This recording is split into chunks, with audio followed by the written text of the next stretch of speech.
you still matter. You still matter. We haven't thrown you away. Maybe your community's thrown you away, but we didn't throw you away, and we're not going to throw you away.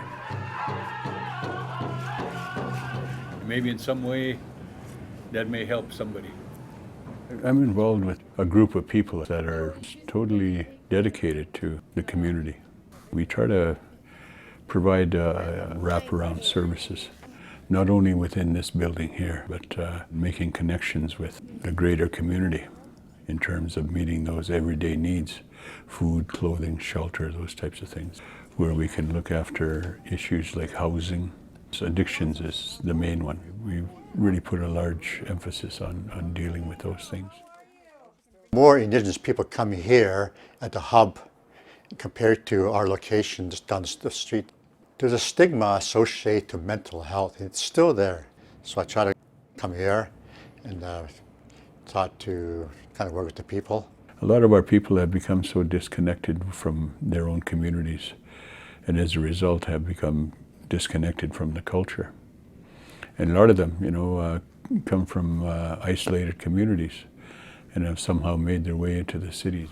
As a result of coming here, a lot of them have fallen short in, I guess, their dreams, their goals that they had set out in life.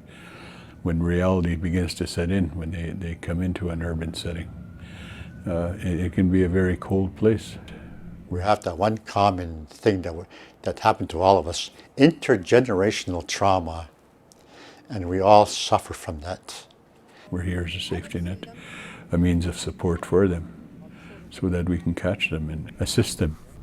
That was 3 months. That's already 38 people we've lost.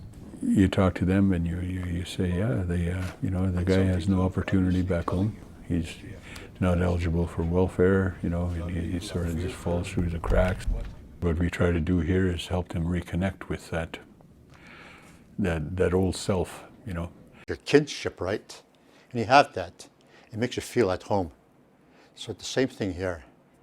And a large part of it is dealing with the individual, making them realize that they are important, that they have something to offer, not only community, but to themselves.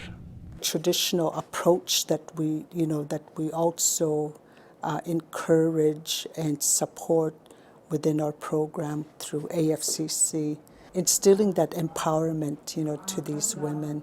So it's really, improved, increased their self-esteem. They feel valued within the communities. I see empowerment, I see strength, I see hope, courage, I see respect. Once you begin to reinstate that sense of self-belief in themselves, then good things begin to happen. And we try to do that through the informal counseling sessions that we have here with people. And sometimes all it is just taking time to sit with an individual and have a smudge. And pretty soon they start to let down those defenses. They start to come down and they start to talk about who they are, where they came from. Start talking about their parents and their grandparents and what life was like before they wound up in this jungle here, And then you key in on that and you start to, hey, we got an inroad with this guy. We got something to work with now, They really feel so empowered, they're sharing these kind of experiences, with other people in other communities.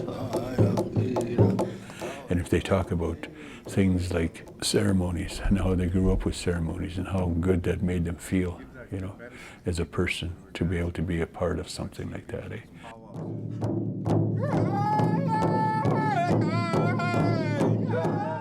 You begin to see changes with people. This man would be good to work with. Have him get out there, have him get out of the city, and have him do little things like cut wood and haul rocks. What we're doing here, we're helping people heal. Nature itself is very healing. There's that sense of calmness. The roles of our traditional, knowledge keepers is very important. The uniqueness of this place here, it brings people together and it also helps people. People are going to come here and they're going to start to heal and they're going to get well and they're going to start to learn how to walk on their own again. But more importantly, they were going to begin to see that they are important, that they do is something to offer. Eh?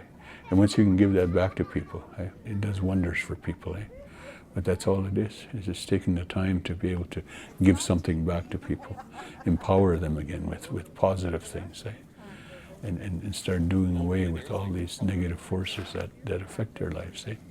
Or women within the Blackfoot culture, and then also within other cultures, we were the matriarch within our families, within our communities. So we're trying to decolonize that by teaching our traditions, our cultures, our values, our histories.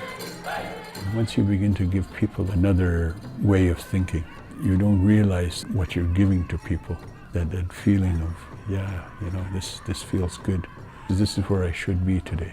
And you get them thinking along those lines. And pretty soon they begin to apply that in their lives. What we try to do is to let people know that it's okay, you know, it's okay.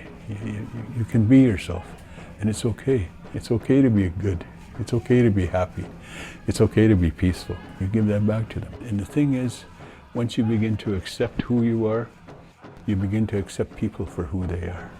We've been able to start doing that now with our groups, the people that we've come in contact with.